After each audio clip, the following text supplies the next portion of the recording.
Olá, meu querido aluno, seja muito bem-vindo para mais uma aula de assistência domiciliária. Meu nome é Maiara. Hoje nós vamos falar sobre os protocolos operacionais padrão. Esses tipos de protocolos são utilizados em hospitais, clínicas, unidades básicas de saúde, centros de reabilitação, enfim, todos os locais onde nós vamos trabalhar com pacientes, existe o protocolo operacional padrão. O protocolo operacional padrão, então, tem como foco principal a padronização de condutas, seja clínicas, ambientes, ambulatoriais e hospitalares. Os protocolos operacionais padrão, eles vão traçar os protocolos operacionais padrão, eles vão traçar metas e vão descrever o que vai ser realizado. Por exemplo, na lavagem das mãos, ele vai descrever como que nós devemos lavar as mãos, quantas vezes, quantos segundos, de quanto a quanto tempo que nós devemos realizar esse procedimento.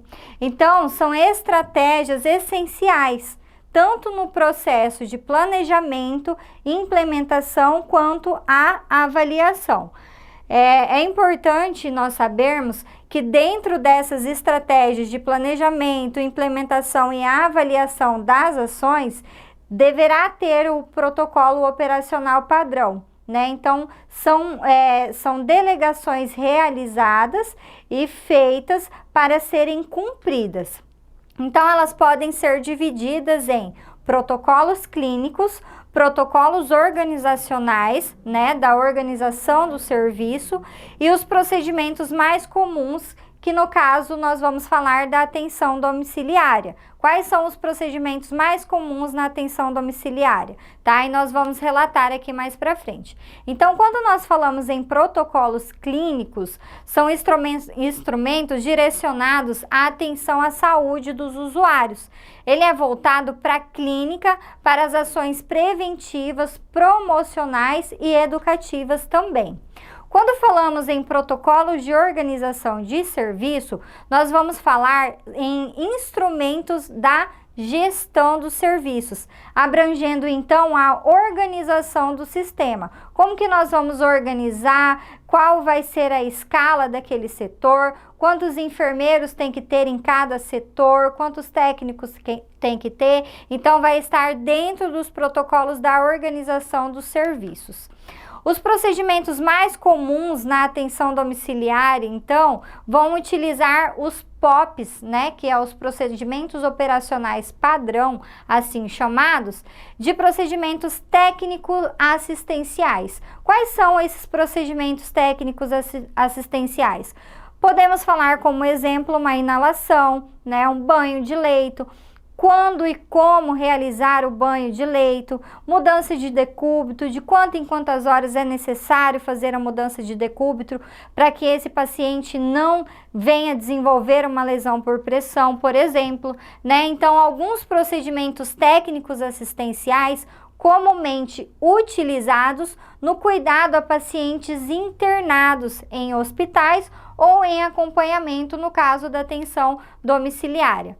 Apesar de existirem os cuidados especiais para alguns procedimentos no domicílio, a maioria deles é passível de ser realizado com segurança. Claro que o profissional de saúde, ele sempre vai passar a instrução adequada, né? E os protocolos a serem realizados para o cuidador, para que assim desenvolva a autonomia deste paciente e da família também a ser assistido.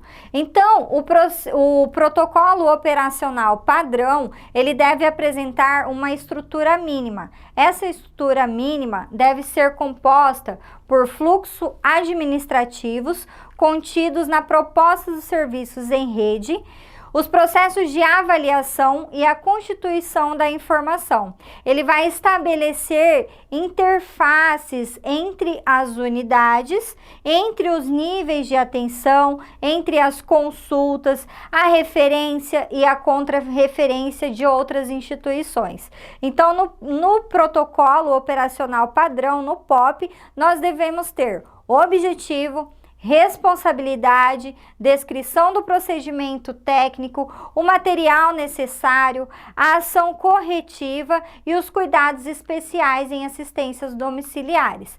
Eu coloquei aqui para vocês alguns procedimentos que nós podemos utilizar o protocolo operacional padrão. Lembrando que cada instituição tem o seu POP, tá? Então, vocês, quando forem trabalhar na unidade básica de saúde, hospital, vocês podem estar perguntando para a gerência onde está o POP daquele hospital, para que assim você faça da maneira correta todos os procedimentos, né? Porque aquele procedimento é um procedimento padrão. Então, nós podemos ter aqui também as estomias, né, que nós vamos observar a cânula, né, nós vamos ter as estomias, onde nós vamos realizar a troca daquela bolsa coletora também. Vamos identificar como está aquela pele, ao redor da pele. Lembrando que a cada POP deve ser realizado por uma equipe específica, né? Então, por exemplo, na traqueostomia, que é a troca da cânula de oxigênio, ela deve ser realizada pela equipe 2 ou a equipe 3. Nós temos também as sondagens, né, que são as sondagens que podem ser de vesical de alívio, de demora, sonda nasogástrica, sonda nasointeral. Então, aqui vai estar descrito qual tipo de profissional que deve atender esse paciente, tá? Nós falamos de curativos, punções centrais também, e eu trouxe para vocês aqui um exemplo de um POP operacional padrão, né, do Hospital Universitário, né, de Santa Catarina. Então, aqui vai ter como que vai ser realizado esse POP. Então, o título dele por exemplo, o título é Orientação de Enfermagem aos Pacientes Portadores de Estoma, né, de estomias. Ele foi realizado por quem? Tá? Então, aqui vai estar elaborado por Cíntia e Cristiane, a data da criação, a data de quando foi revisado, a data de aprovação, o responsável pelo POP, pela autorização, tá? Depois nós vamos seguir. Primeiro nós vamos falar o conceito. Então, o que é a ostomia? Nós vamos explicar o que são estomas.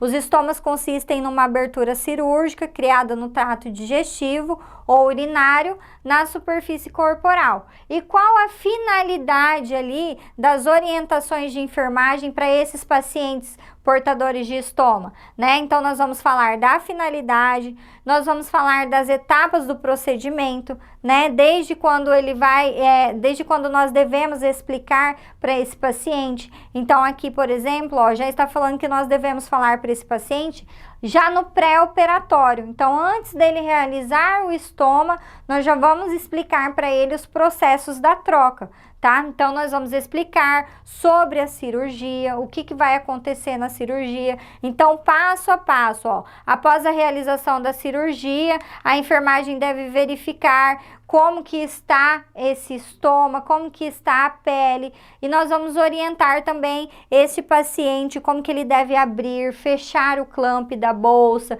esvaziar o conteúdo da bolsa. Então, nós vamos explicar passo a passo de uma maneira simples, para que ele consiga fazer isso em casa, tá? E por fim, nós vamos preencher aí a avaliação técnica, que é realizada principalmente pelo enfermeiro ou pelo próprio técnico de enfermagem, né, que vai fazer aí essas orientações, tá? Então, nós vamos colocar a referência que nós utilizamos, tá? Porque todo o protocolo operacional padrão, ele deve ser embasado em teorias científicas, tá? Então, não é no achismo. Nós vamos procurar em livros, em artigos científicos, para a gente poder estar elaborando este protocolo, este fluxo, para poder passar para os pacientes e até mesmo para nós sabermos como conduzir em casos de ostomias, né, de fluxos dentro do hospital, dentro da clínica onde vocês vão trabalhar, tá? Então, essa foi a nossa aula de hoje. Nós falamos sobre protocolo operacional padrão. né? Então, para dar uma resumida, o protocolo operacional padrão são fluxos utilizados nos locais de trabalho para descrever as funções que vão ser realizadas em determinado procedimento. Então, ele traz segurança, além de trazer a segurança, ele vai trazer um protocolo que vai ser, como o próprio nome já diz, padrão, ou seja, em todos os locais daquele hospital vai ser realizado daquela forma, aquele fluxo estabelecido, tá? Eu aguardo vocês nas próximas aulas. Até mais. Tchau, tchau. Cortou? Cortou. Olha que a Bruna que mandou. O casal era aqui e ficou assim. Ela entrou também? No